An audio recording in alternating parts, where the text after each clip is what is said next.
Welcome everyone to another Nations at Their Worst episode, and in this one we're gonna take a look at New Zealand with Michael Joseph Savage, no national spirits at the start, and this focus tree.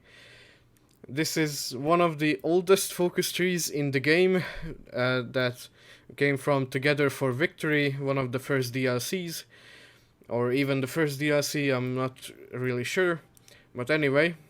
One of the characteristics of those old ass focus trees is they're incredibly garbage by now, and probably at the time as well. And everything is 70 days. Everything. No matter if a focus is totally worthless, it's gonna be 70 days. And to get started, we're gonna do the first labor government, which is gonna give us the spirit of the same name, and it's, I guess, fine, although not for 70 days, but you're gonna see a lot of that in Together for Victory trees. Right, next we could choose between strengthening the Commonwealth and staying Britain's bitch, but we're not gonna do that. We're gonna do the Statute of Westminster, which will give us 120 PP and 500 autonomy. And we need 800 more autonomy to become free. But we have to do that manually, so we need to hoard up 300 PP to get independent. Also, New Zealand starts only with 2 research slots, so yeah, I thought that was worth mentioning.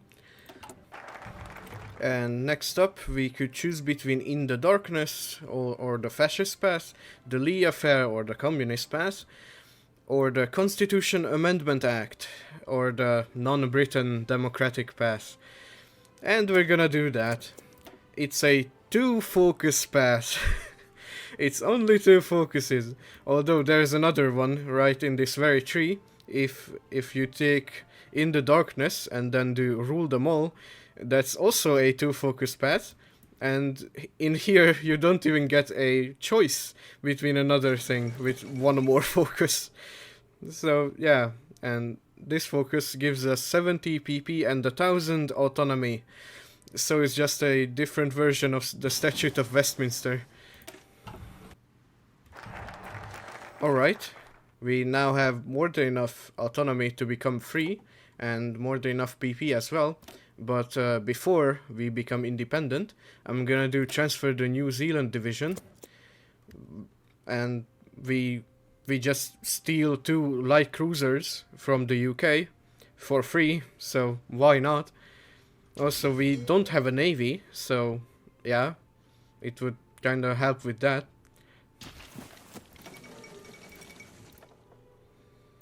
And while that's going on, we can also go up to partial mobilization, because why not?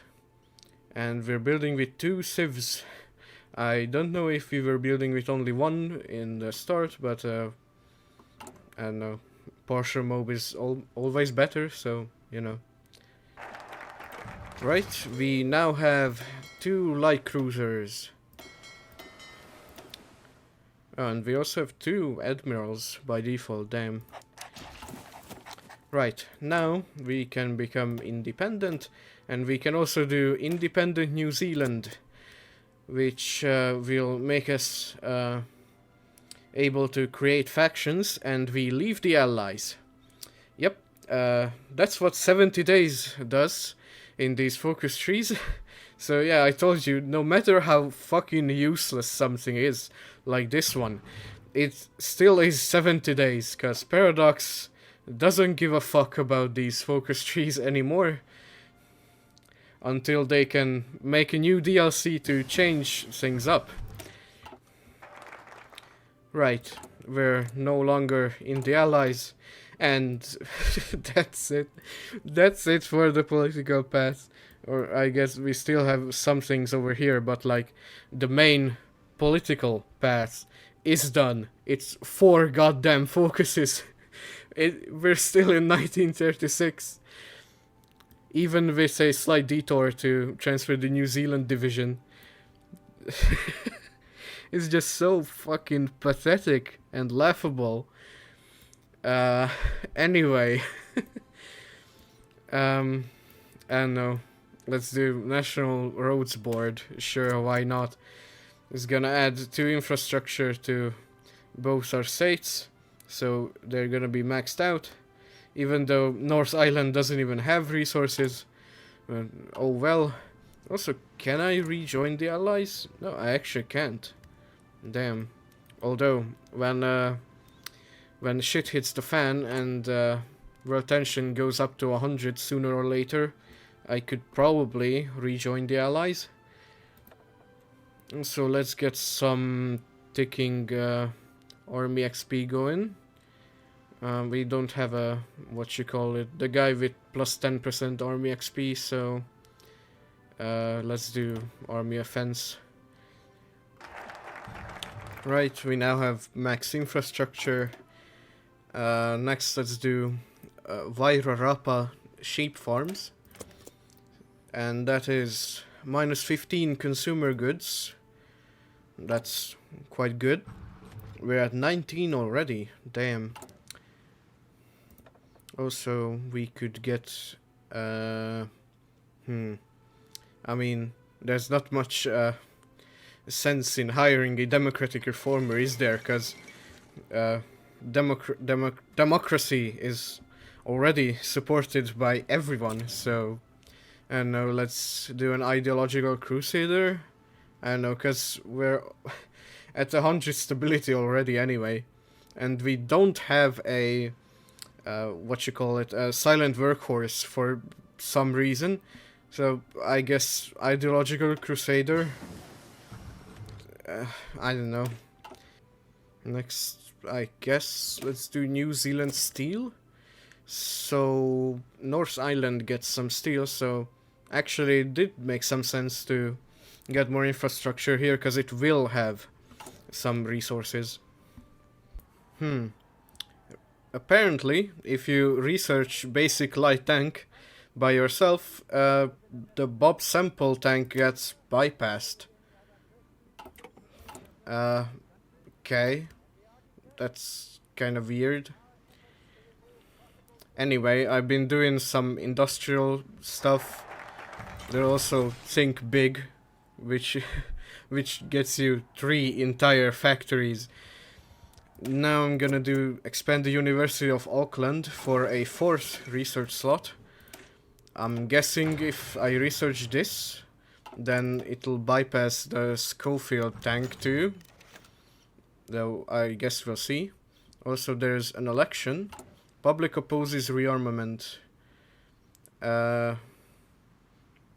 Protecting our sovereignty comes first, I guess. Not much changed, but okay. Right. Now, let's do some more, I guess, kinda political stuff.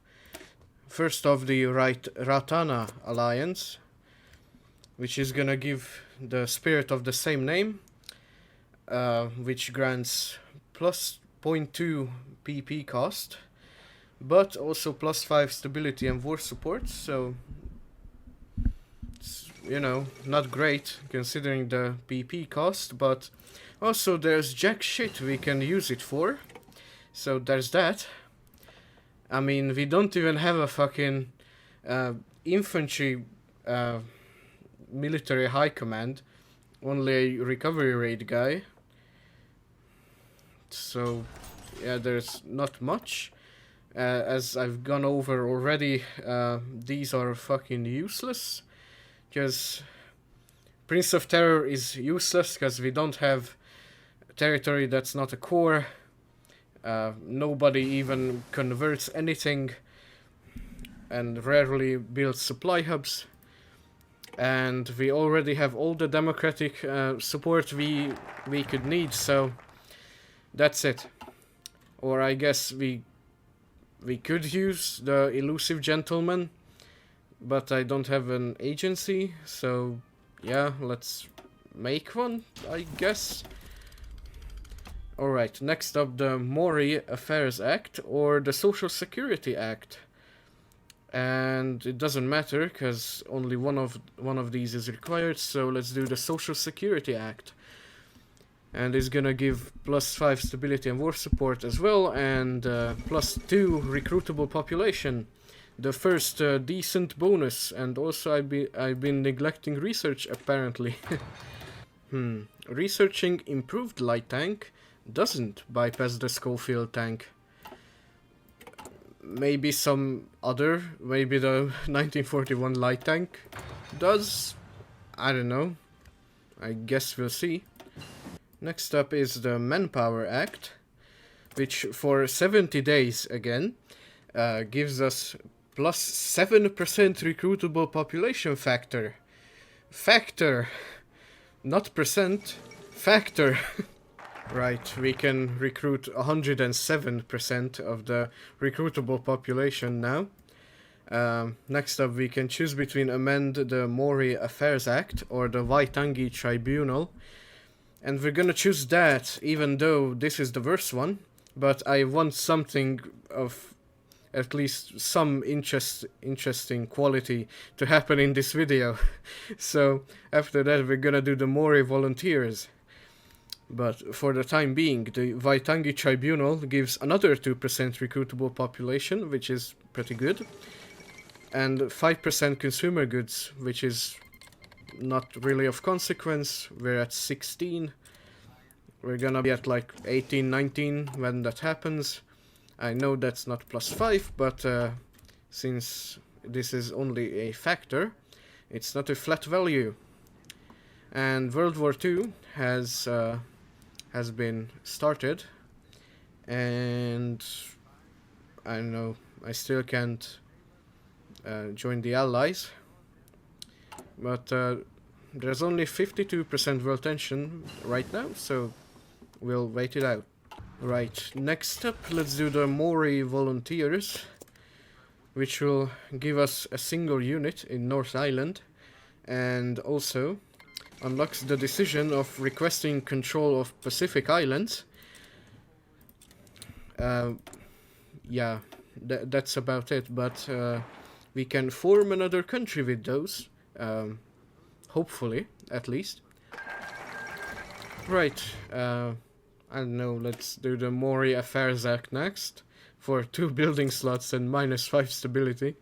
Sure, why not?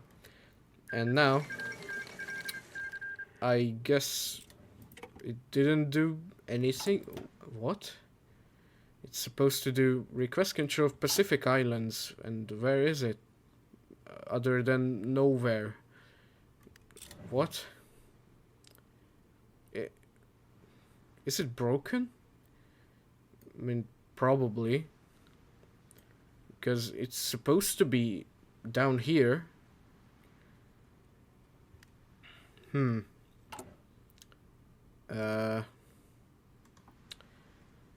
I don't know what this is all about, because it should be there, but it isn't. But the unit spawned, so like the focus does something, and and it's green, nice. So yeah, it's not even trained. So I guess I'll do some console fuckery. Yeah, I don't know how that works. So I guess I'll just transfer the states over. I guess. I'm not really sure. Right, I transferred over the states. So we have Hawaii and some random useless islands in the Pacific. So if it worked and we could get the islands diplomatically, we could then unite Polynesia, and we would be known as the Pacific Federation and gain cores on all of those. So let's see, currently the total population is 1.53 million people, and if I click this button, we get this new flag, new color, and we're now the Pacific Federation. and now the core population is 2.32 million. So it adds a good like 800,000 people. I'm guessing mostly from Hawaii. A bit less than half. But yeah. That has been New Zealand. Probably the worst country overall in the entire game with a unique focus tree. And this was definitely their worst pass. Although there is a case to be made for the fascist path and rule them all. Maybe that could be a future video, although I really don't want to play New Zealand again because it was so fucking miserable anyway. If you enjoyed, comment, like and subscribe, and I'll see you in the next one. Right, so in another campaign I just started, it does work. So I'm guessing you need to be in a faction with them. So let's see, what if I wait, can I add world tension? No. Then I'll tag over to the UK, type in yes man and allow Diplo, and invite the US, and I don't know, fucking Japan too, because they're not in a faction at the start. Yeah, right, and then tag back over to New Zealand. No, it's still not there. So, what the hell? Wait, now I'm requesting from the US. New Zealand request control of American Polynesia. Okay. United States accepts. Right, and I gain a bunch more stuff. Yeah, like these ones aren't required for the formable. Now I can request from Australia. Okay. I get the Solomon Islands. So this. Right. I can request from the UK. They accept. I get some things around here. Did Japan leave the faction? They did. Don't control the Caroline Islands. Wait, I think that is French. Although I do need Tahiti, and that is definitely French. So tag back over to the UK. Invite Japan back in. Also invite France. Right. Tag back over to New Zealand. And now I'm requesting from Japan. Yeah, they need to be in a faction, right. Japan, please. Japan accepts. Iwo Jima, Saipan, Palau, Marcus Island, Caroline Islands. Right. And from France. France accepts. Alright. And now I have all the things I need, which is every useless island plus Hawaii in the Pacific. Right, now I can unite Polynesia. And now the core population is 2.65 million. So you can double the population this way. Although for that you would need Japan to die and be in the faction with you. So yeah, it would take a while, but I guess then the Prince of Terror wouldn't be completely useless. Because like, for a bunch of time, all these islands wouldn't be a core. But now they are, yeah. So, yeah. I guess it did work, I just wasn't in a faction. So, yeah, the more you know, I guess. And if you're a puppet, you're the Dominion of Polynesia. Yeah, that's it. See ya.